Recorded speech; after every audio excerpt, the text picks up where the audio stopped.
Hi, my name is Ashley Montgomery. Can you hear me okay, Danielle? Yes. Great. I am living in Northwest Arkansas, and I have a daughter, Abby, who is now 5 years old with ARPKD, and an 8-year-old daughter, Megan, who is unaffected. A little bit about myself and my story. When Abby was 18 months old, we had her checkup with our physician, and he noticed that she had a distended belly. And so that put us on our course of trying to find out what might be wrong. It took us about 6 months to get a diagnosis, only because initially they thought that it could be something wrong cancer-wise or a virus. And so there was a period, because we didn't initially have a CT scan, we only did ultrasound, that they were kind of ruling other things out. So then when nothing changed over those about 4 months of the summer, we were referred back to the Children's Hospital by our pediatrician. And that's when we underwent further testing and found out that she had ARPKD. So we've navigated 18 months until now. She's going to be going into kindergarten this fall, daycare and kind of those early toddler years, and how we communicated with our daycare providers, how we communicated with families and our daughters, as they're now, they grew up in that age of communication where we had to be kind of careful what we said, what we didn't say. And we wanted to be honest, but we wanted them to be able to handle that information. So I'm happy to be here today and to talk with all of you about that.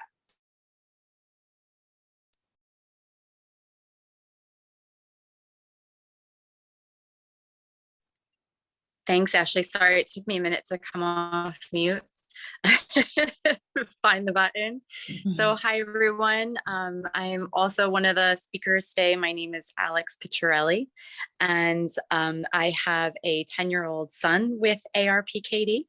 So we live in the Northern Virginia area, and I have 2 boys. I'm also a military spouse, and my older son is impacted with ARPKD, but my younger son is unaffected. I also have been, my career is change management. And so I try and utilize that skill set whenever I can, and offer my professional services to the PKD Foundation, or as I'll talk to in a few minutes about any of the ARPKD researchers, if they ever need some of those skills. I'm always happy to offer those and help out, just to kind of move any kind of research further for our kids. My son was diagnosed at the age of 5. So he was in kindergarten, which is sometimes a little unusual. I know that there's a lot of younger kids and also babies in utero that are diagnosed, but we found it at 5. We had no idea. My son was wetting the bed quite a bit, and we had done a couple of things to try and help him, and it wasn't working. So I just asked the doctor if there was anything else we could do. And they said, well, we'll send you out for some more tests. And lo and behold, we were not expecting an ARPKD diagnosis, but that is what we got. And so he is now 10 and doing well. What I'm hoping to help talk about today is just this stage of life. So elementary school years and navigating the aspects of ARPKD while you're trying to navigate the rest of parenting and this stage of life, and just the complications and the wonderful things that go with that, and also some of the challenges as well. And so I'm really happy to be here and talk about our experience as well. So I'll hand it over to Michele. Hi, I'm Michele Carl. I live right outside of New York City, and I have 3 boys who are 22, 19, and 16. And my oldest and my youngest, the 22-year-old and the 16-year-old, both have ARPKD. We're also a little bit different story in that we did not find out about ARPKD until my youngest was born. So at 34 weeks, I had no amniotic fluid, and we delivered, and he was diagnosed formally with ARPKD at 4 weeks of age. And our older two were 3 and 6 at the time, thought to be healthy. And we did a sonogram of them, and our 6-year-old showed cysts in his kidneys. But at the time, he had no symptoms.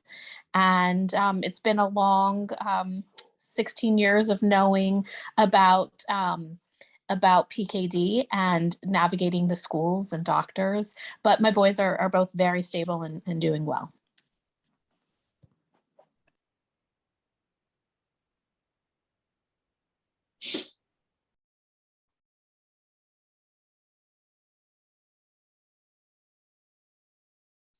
All right, I'll take over. This is Ashley again with the daycare perspective.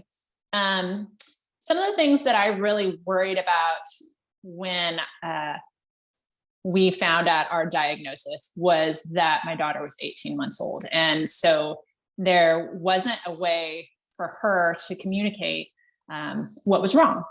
And so that was really scary. And there wasn't a lot of control that I could take over the situation, being that I was working and she had to be in daycare. And so one of the things that really gave me comfort was that I was very open with our daycare staff about what was going on. And I wrote them a letter and just asked them that they have it on file, that they give it to any of the caregivers that were going to be rotating through her class. At our daycare that we used, it was not uncommon to have, 2 primary teachers, but, possibly 3 or 4 other teachers that would be rotating in and out and taking care of her during the day.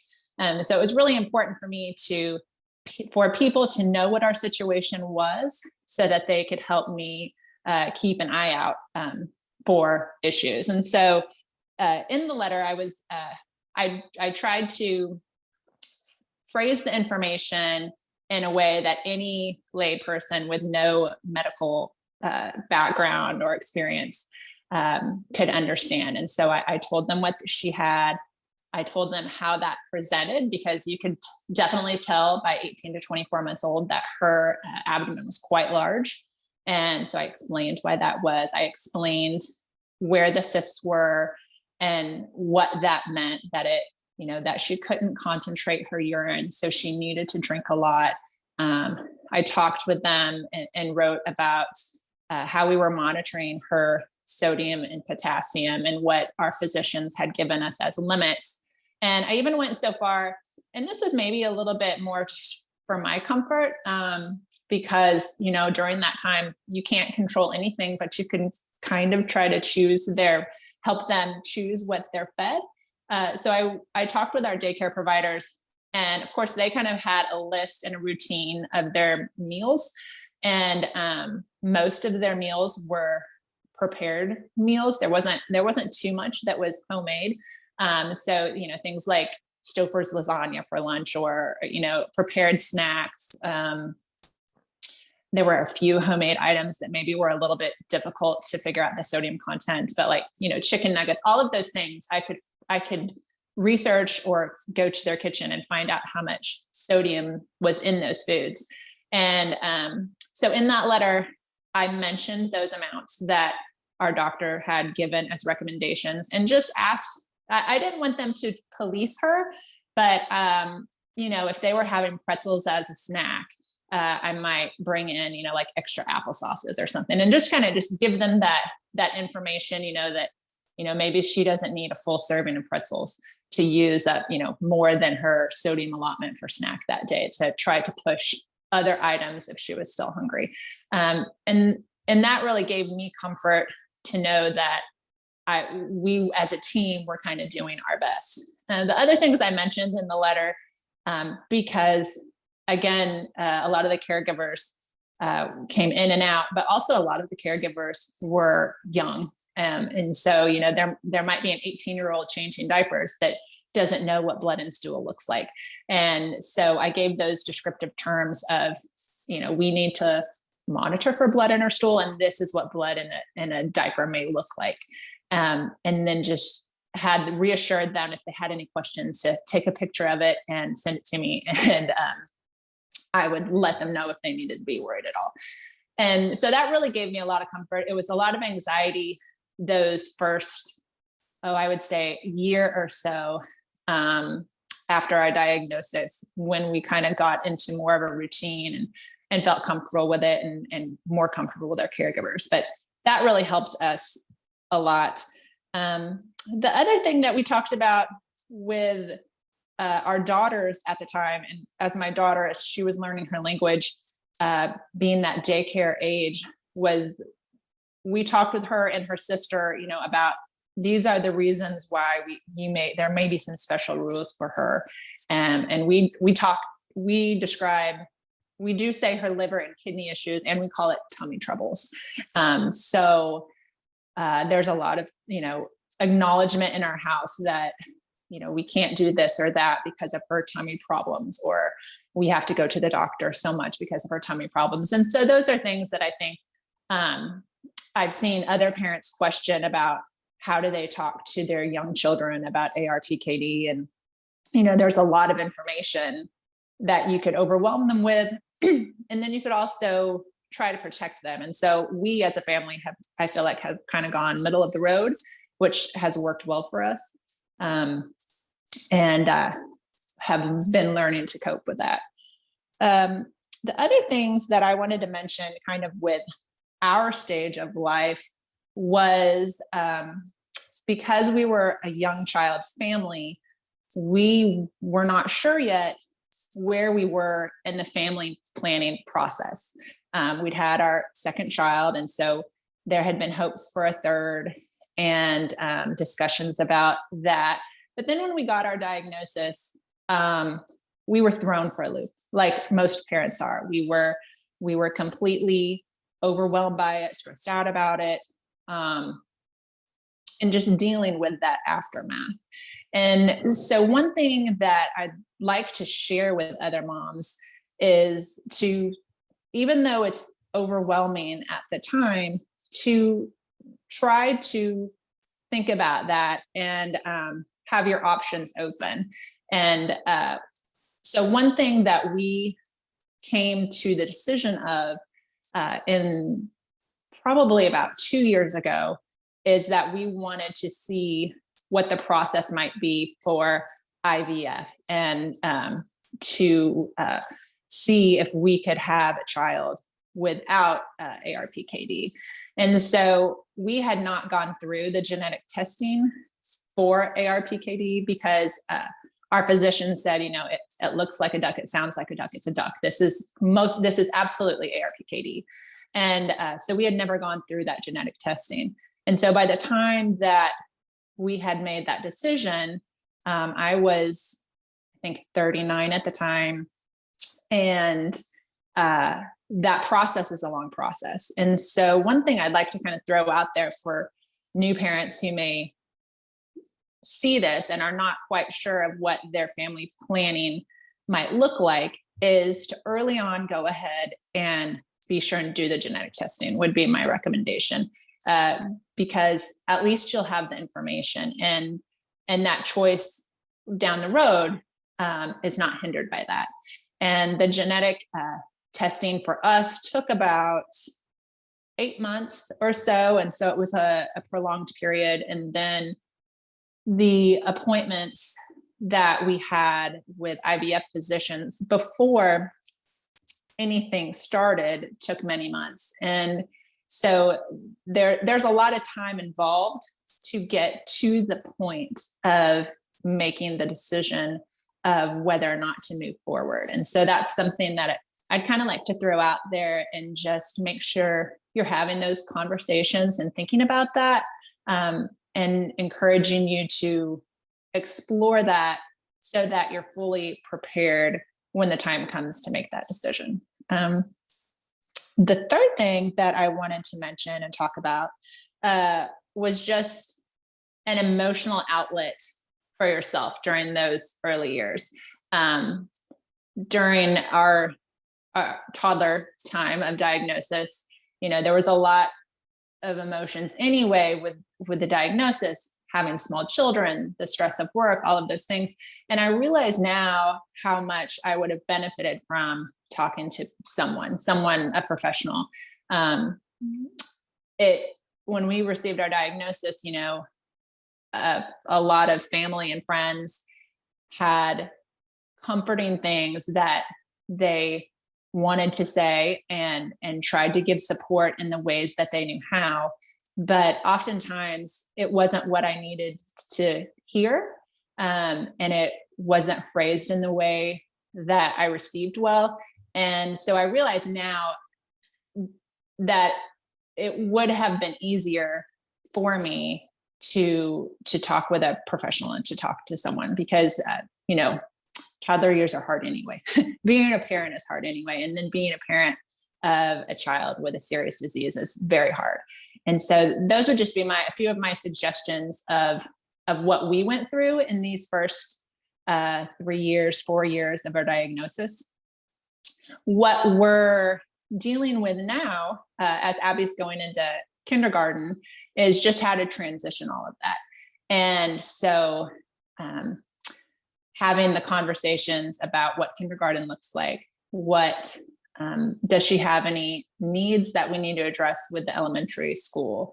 Do I need to be as involved as I was with the daycare providers now that she has a little bit more, control and verbal skills of what her issues are? So, she can tell me if she's in pain. She can tell me if, she sees something in her stool. She can tell me if she feels badly. So those are things that we're dealing with now, and hopefully going to learn a little bit from Alex about how to deal with those situations. But we made it through. We've had a stable course throughout 18 months till now 5 years old. Abby is healthy and happy. We see our specialist physicians about twice a year in Kansas City. We're in Northwest Arkansas. And so we've chosen to go to the Children's Hospital that's in Kansas City, Missouri, and are very happy with our care, and hoping for continued health and growth for Abby. That's awesome, Ashley. And I was sitting here nodding as you were going through, because I agree and have done so much of what you have talked about. And I just think that you've raised some really great points. So I think that's awesome. I don't know, hopefully I'll have some good points. It sounds like you've got a lot of it covered too.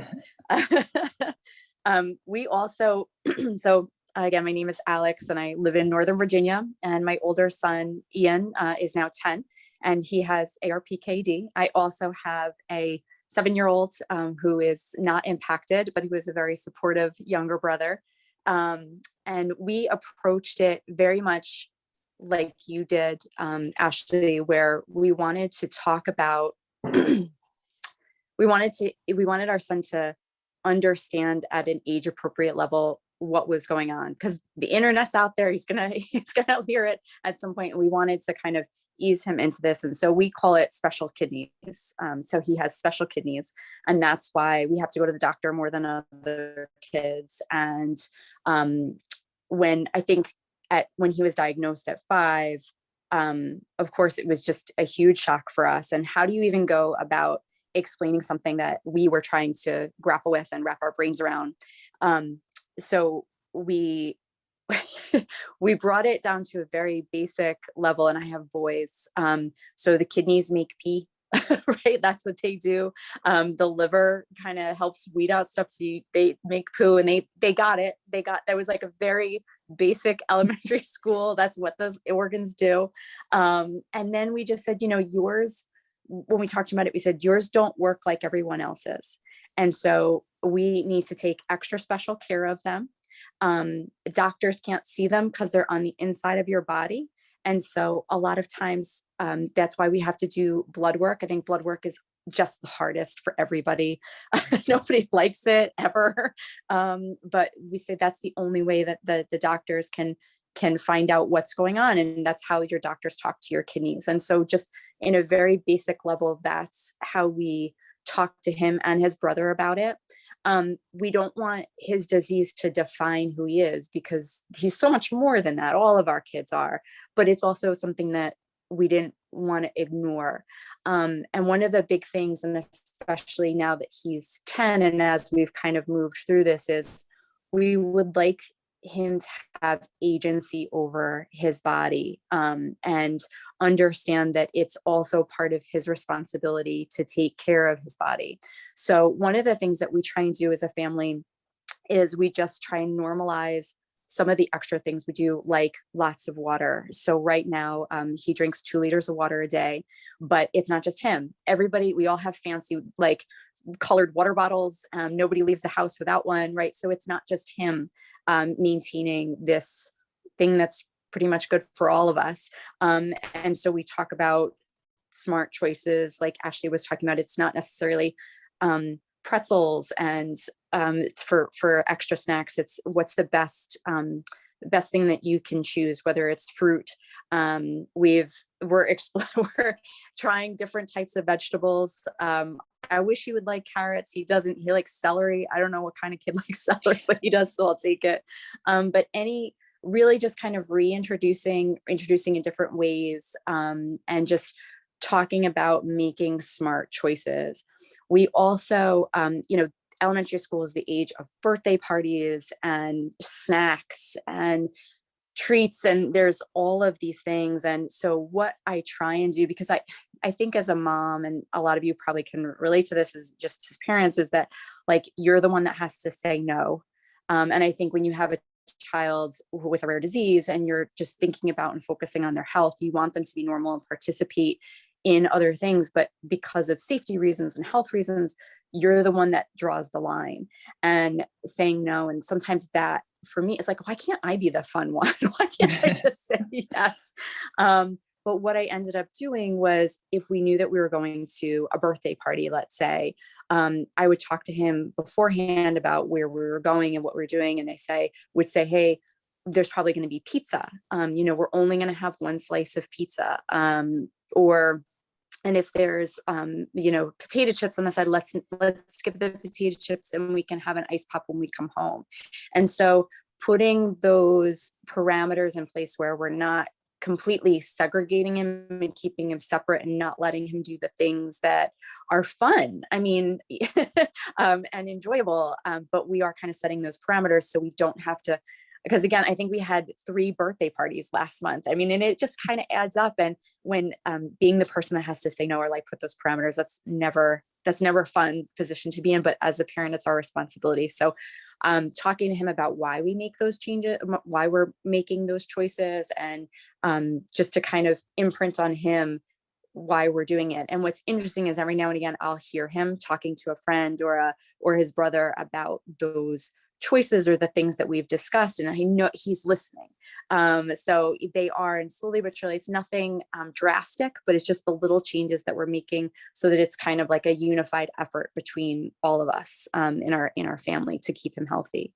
And when we were doing we were talking about Ashley, Michele, and I, what we wanted to discuss and other points of what we wanted to share with other parents.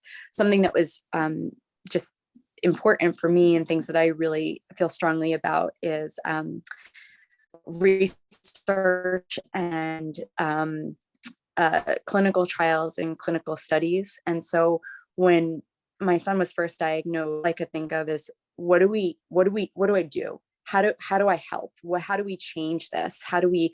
When is there going to be a drug ready? When is there going to be something? How do we make a difference? And so being part of the PKD Foundation has been really helpful in that regard. And I've also reached out to different doctors who research ARPKD. So specifically Dr. Gay Woodford, and I know that she has a seminar I think after this one, and she's going to be talking about some clinical trials for her. So I'm definitely going to check that out. I encourage you to do as well, just to learn and just to hear information.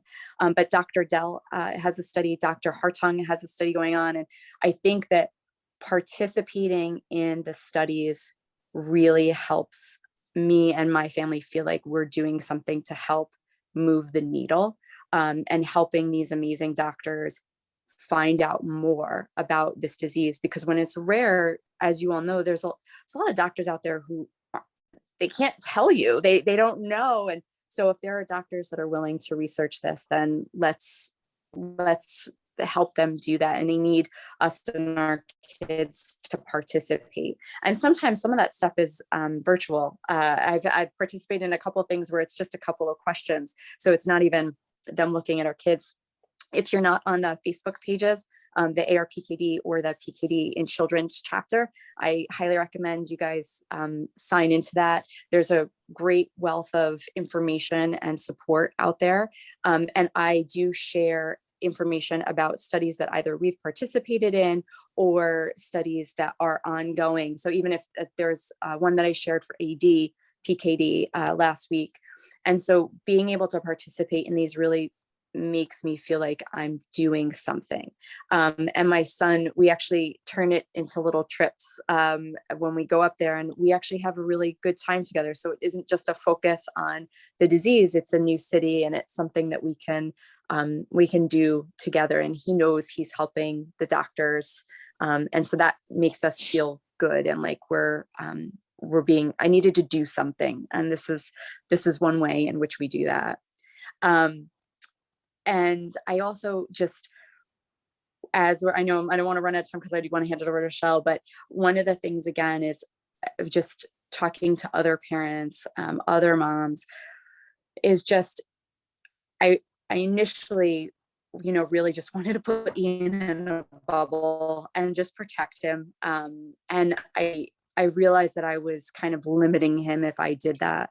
And so I really want to build resilience within him. I encourage him, we even at this age, to ask questions to his doctors so that it's not just me and he's sitting on the chair and just waiting to be looked at. I want him to be an active participant in his health.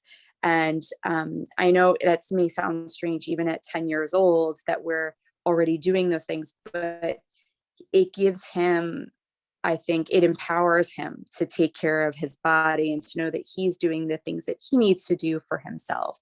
So with that said, I'm going to pass it over to Michele, because again, Michelle's got older boys and I've called her. She's been a wonderful resource for me as well. But she can probably speak a little bit more about what that's like and moving on to the high school and college years. Thank you. Thank you. And both of you, you both had such great points, things that I forgot that happened. For us, it was interesting when our son was born, and then our older son was 6 at the time, and we had to tell him that he had a kidney disease. It was easier for the baby because he always had it. And so we just really started talking about the baby and that his kidneys were different. And then one day, luckily, my oldest, his name is Max, said, well, are my kidneys different? And we said, yes. And so it kind of went on there. And it's an interesting ride. It's going through elementary school, middle school, high school, and now Max has just graduated from college. And it's definitely different experiences each time. I think the biggest thing is stressing in starting in elementary school is to get your child a 504 plan and have it continue with them. Even if they're stable, even if they're doing well, get that 504 plan in place at your school. I know that we're kind of short on time today, so I won't go into all the details, but we have perfected our 504 plans over the years. So I would be happy to discuss with anyone, what you need, what I think you need in your 504 plan and how to do that. But another thing is that what helps is to have that 504 plan and make sure that they have, the teachers all have the plan ready for substitutes and that there's a picture of your child. We had an experience once where my youngest was in 3rd grade and the substitute got him confused with another child because there wasn't a picture and wouldn't let him go to the bathroom. And it was a lot. And he actually started having a lot of anxiety about it, with substitutes coming in and different people telling him different things at school about going to the bathroom or getting water, and feeling different than the other children. So the 504 is definitely a big one. And even when they get to high school, I still email all of the teachers at the beginning of the year. My boys, I love how Alex is having her son ask questions now. My boys are very shy at school about talking about their kidney disease. They don't want their friends know, their good friends know, but they don't want the whole class knowing. So I send an email at the beginning of the year, just outlining a few things, telling them I'm available to talk anytime, and that the boys are a little bit shy about it, so they don't want to discuss it. Some important things on the 504, like sometimes they have you take tests in other rooms to give you extra time. But my boys didn't want that, because academically they're doing well, they're stable in their health. So even though they had a 504, the school kept trying to pull them out to have their tests in other rooms so that they would have access to the bathroom and water. And so we had to talk about that. And I had to listen to my boys and what they felt comfortable with. I think, like Alex said, it's so important to have them start asking questions of the doctors. We talk about how doctors, you have to be respectful to the doctors, but sometimes you could go to the doctor and they might not have the information, or they might not be the right fit. So you can question what they're telling you to do. You can break up with that doctor and try and find another doctor. You can bring in paperwork and say, this is what I learned. And now that Max is an adult and he's 22, we're still with pediatric nephrology. They're letting him graduate from college first. He's actually staying one more year in college for a master's. So they're letting him finish one more year of college before he transitions. And I think that's great, but also they've given him their email addresses, so he can email them and ask them questions that he might not feel comfortable asking in front of me. We're pretty open and we talk about things, and I'm not going to be blinded that, oh, my child's never going to do what he shouldn't do in college. And so, he does drink alcohol, and we've talked a lot about it. He actually had some blood work this week that wasn't so great. And so I think it's going to be a wake up call for him, and a wake up call for all of us, and talk about it more with his doctors, because the alcohol could have played a part in some of this. So I think, we don't want our children to do things that they shouldn't do, as far as drinking alcohol or eating these foods that they shouldn't eat. But I think, in my opinion, just to be very open about what it's going to do to your body if you do choose to do those things, and how we can choose differently, and how they can talk to their friends about it. Because I know for my oldest, and even for my 16-year-old, it's hard to be different with their friends and have to say, I can't eat that, or I'm not supposed to do that, and ways around it. I say to my oldest, get a drink that looks like an alcoholic drink and just hold it all night. And then you don't have to explain anything, and just slowly sip it. They don't know.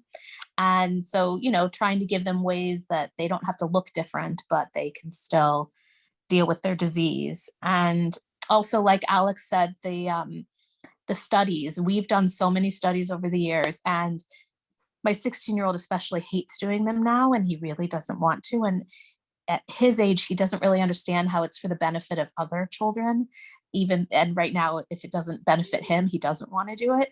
But I would, if you can, do as many studies as you can, because not only is it benefiting other children and hopefully benefiting your own children, it's giving you connections to a lot of amazing doctors that you wouldn't have connections with before. So the doctors that Alex talked about, Dr. Gay Woodford, Dr. Aram Hartung, and Dr. Catherine Dell, are three of the leading doctors with ARPKD, nephrologists. And when you do their studies, especially Dr. Dell and Dr. Hartung, they have the two studies right now. You have access to their email, and you can email them with questions. If your doctor doesn't know as much, you can connect the doctors with each other. And then also, for me, it also makes me feel like I'm doing something. When they were first diagnosed, I felt very helpless. And it just was, I had a lot of anxiety surrounding it. Not that now I don't have anxiety surrounding it, but I have learned a lot over the years to just stay in the moment and not worry about the future, not worry about transplants as much as I was. And having access to these doctors has helped. And also, I feel like talking to other families has really helped me feel like I'm doing something good for this disease. So my information, I think, is up, but I'm always willing to share my cell phone and my email. and talk to anyone, because we've now been doing this for 16 years and we've come a long way. Both my boys are pre-transplant, so we have not hit the transplant yet, which is great for them. But I'm happy to talk to anyone about their experiences and also help connect you with others who might be in the same situation as you. So I'm not sure if there were any questions that Danielle had. I do not see any in the chat, but anyone feel free to shoot them on over, and these lovely ladies will be happy to answer them. I can't believe, Michele, that your boys are so old already, because I've known you for so long. How long is the foundation now, Danielle? It's been 8 years. Okay. Foundations. I can't believe my boys are as old as they are now either. It's flown by. Yes. Okay. There's one here. Thank you to all the speakers. And while you're reading that, I'm just going to Yeah. second something that Michele said that I think is so important. And is for parents that may be starting out on this journey, is that doctors, and we've gone through a couple of doctors that I just didn't connect with, in the sense that I'm always polite, but there are doctors that I swear hit every panic button I had as soon as I walked into the room. And I just was like, I can't work with this person. I need a different doctor that's going to just communicate with me in a different way. And so we have doctors and nephrologists that we see regularly. But then we also go out to some Dr. Gaywood for like every couple of years, just for a baseline, as well, so that we're connected with her.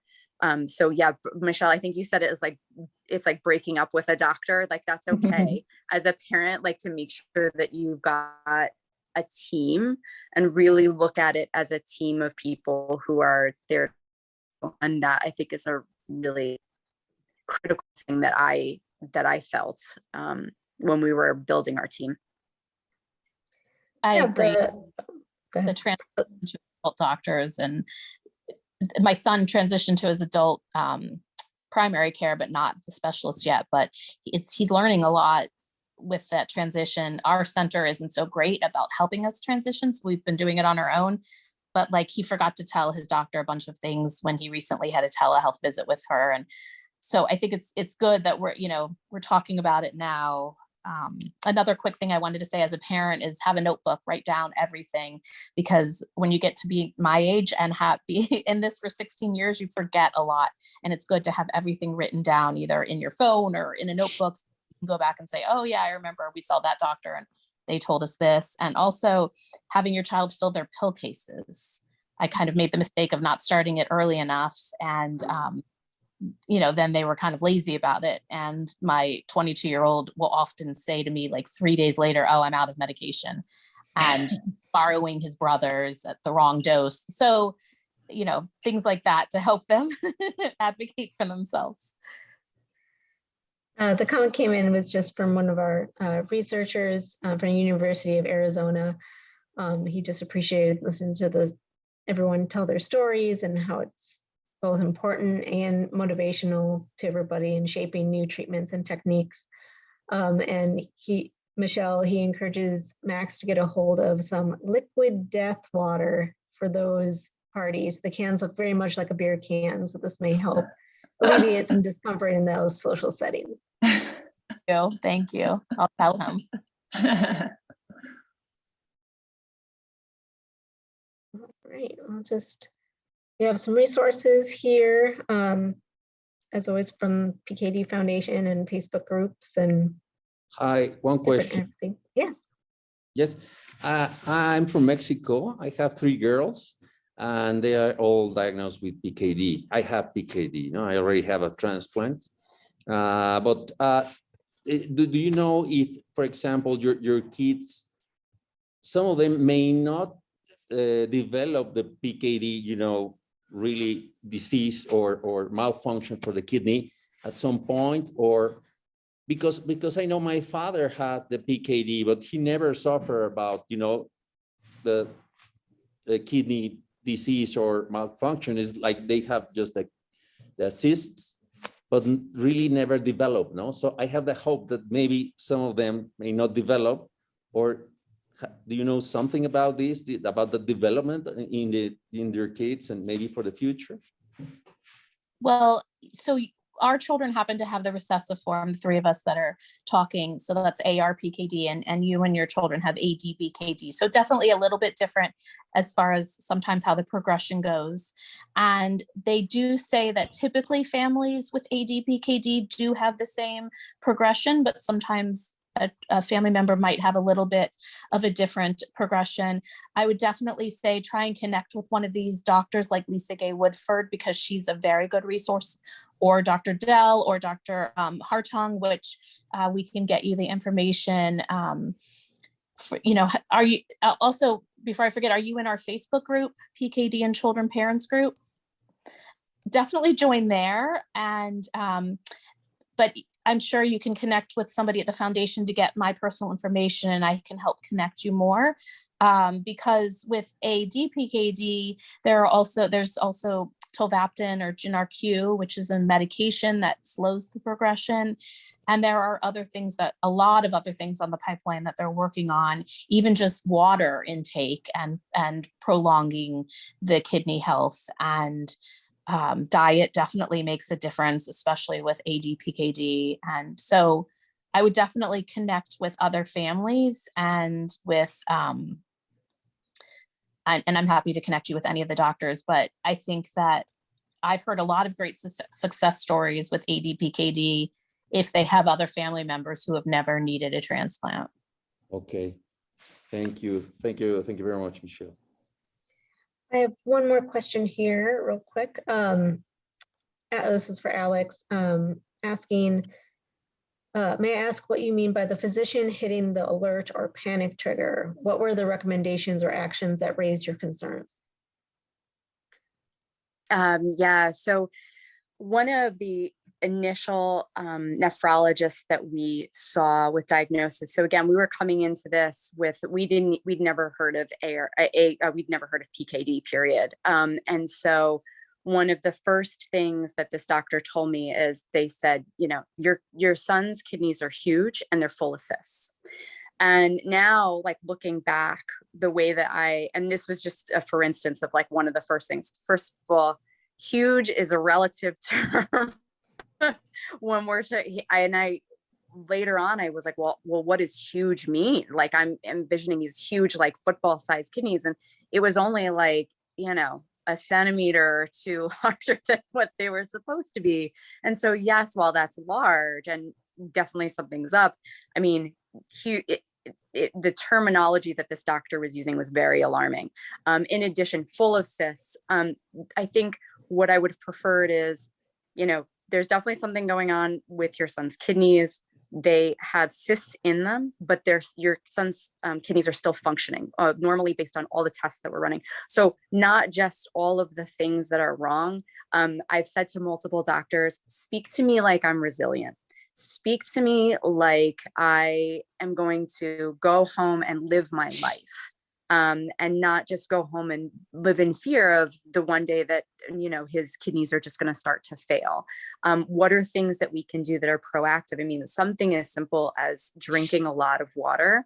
We didn't start drinking 2 liters the very next day. We kind of progressed into it, but I need to know that as a doctor, you have a plan and that my participation as a parent is involved in that plan. And so that way we have a path forward together, and I can tell you based on the path that you're laying out, the things that we are able to do as a family, the things that we struggle with. And so that there's communication back and forth and not just, here's all the things that you need to be worried about. I call it the list of doom, right? So doctors kind of just tell you the list of very bad things, of all the terrible things that you just need to be afraid of. And that's not I live my life. It's not how I want my son to live his life. I want him to understand that he has to take care of his body.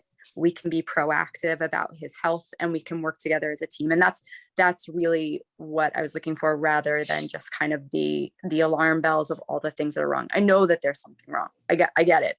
We're on it. But that doesn't mean that we have to kind of cower in fear and just wait for bad things to happen, right? We can be proactive and live our lives and be happy. And so that's really what I meant by that.